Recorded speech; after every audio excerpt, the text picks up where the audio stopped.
Hi folks, Toad here with Visordown.com and welcome to our Aprilia RS660 Your Questions Answered video.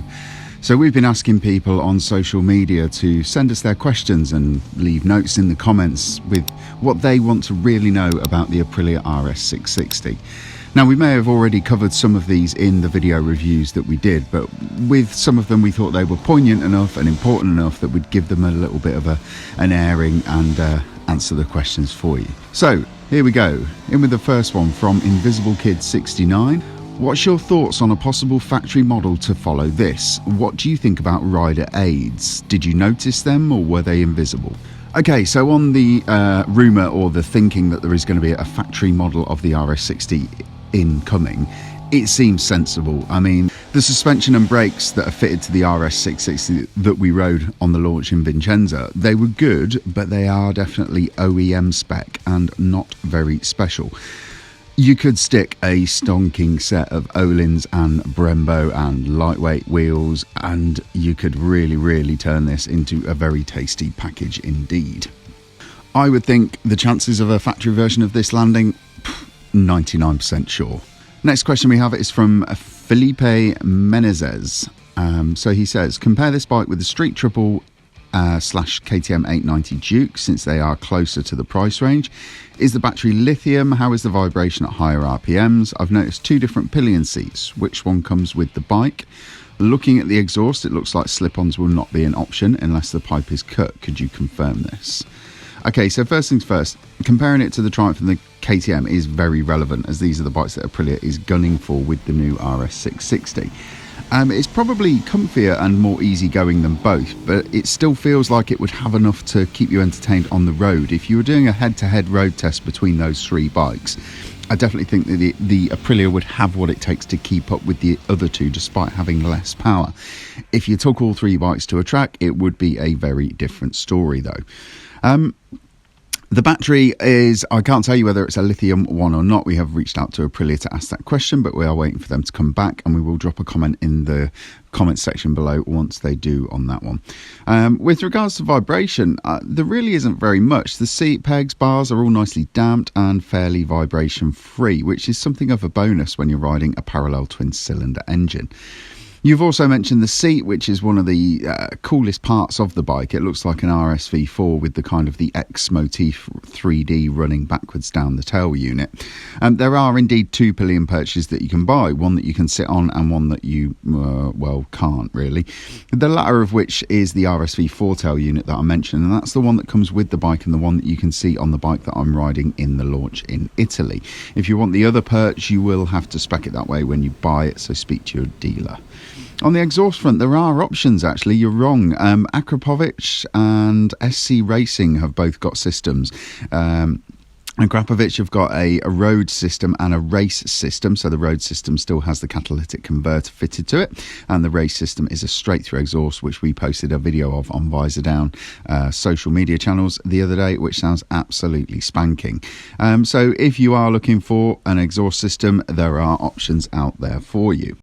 Okay, so Larry Norsworthy just posted 270 degree crank, ? Yeah, okay, Larry, keeping it short and sweet. Yes, it does have a 270 degree crank. It gives the bike a really juicy power delivery that becomes addictive on the road, and it also helps to give it that baby RSV4 soundtrack. Lauren Martins. How are the dimensions of the bike? Will taller riders be able to fit, or is it as small as its bigger brother, the RSV4? I actually found the bike to be quite roomy on the launch, much more so than any other of these kind of the middleweight sport bikes that you can get out and ride. The lower body ergonomics are also great, with your legs nicely bent, and that did allow me to ride from about 8:30 in the morning till 4 in the afternoon without any discomfort whatsoever. By the end of the day, and I do mean the very end of the day, so the last hour or so that we were out on the bikes, my wrists were starting to ache a little bit. Although I consider that to be a win for the Aprilia, because if I was riding a full-on super sports machine, my wrist would have been hurting after only an hour, and I managed about 5 or 6 in the saddle.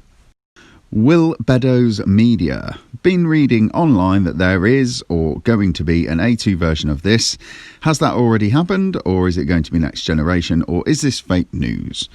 Okay, that is correct. The RS660 is a bike that can be converted to A2 compatibility with the addition of some specific parts that you can order from your Aprilia dealership. That's one of the reasons that it doesn't have 110 or 120 bhp like some of the other super sports machines in the class, and that's simply so that it can fall into line with the A2 licensing laws. Not such a big deal in the UK, but in France and Italy and Spain, the A2 market is absolutely huge, and it would be a real silly decision to bring out a bike like this that was going to miss out on a juicy slice of that pie. So, J Stone 2121, does the navigation and cruise control come standard, or is it extra, and can the seat height be lowered? Yes, both the cruise control and the navigation come as standard on the RS660. So the cruise control is controlled by the left toggle switch on the top of the switch cube on the left-hand handlebar. It's fairly easy to use. It's a little bit flappy, and it took me about 10 minutes to get my head around it, but once you've got it all sussed out, it's absolutely fine. To see the directions of where you're going on the TFT, download the Aprilia MIA app and link it up to the Bluetooth, enter the location of where you want to go into the phone, and away you go. Okay, I'm totally lying. I didn't do that. I'm pretty sure it's more complex, but you get the general idea. And finally, X Hunter, do you recommend this bike for beginners? Okay, that's a pretty tricky question. If we're talking about a total noob who is fresh out of their test and has only ever ridden a riding school bike of 400 or 500cc, it could be a little bit much for them to be out on the road on their own on this. For somebody who has spent a couple of years on a 125 and then has upgraded to a 400 or a 300 or a 250 and is graduating up the ranks with a bit more experience, yes, it would be about spot on. The reason I say that is because of the high spec electronics that the Aprilia's got. You can kind of neuter down the bike's power and delivery down to such a point that it will still feel exciting for a new rider but not intimidating. And then as they progress, they can slowly edge back all the electronics and get the full experience of riding the thing.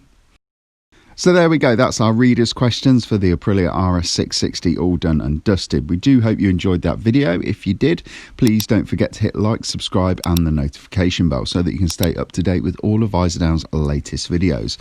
For all the latest motorcycle news, reviews and features, please get yourself over to Visordown.com. Thanks for watching, folks. Bye bye.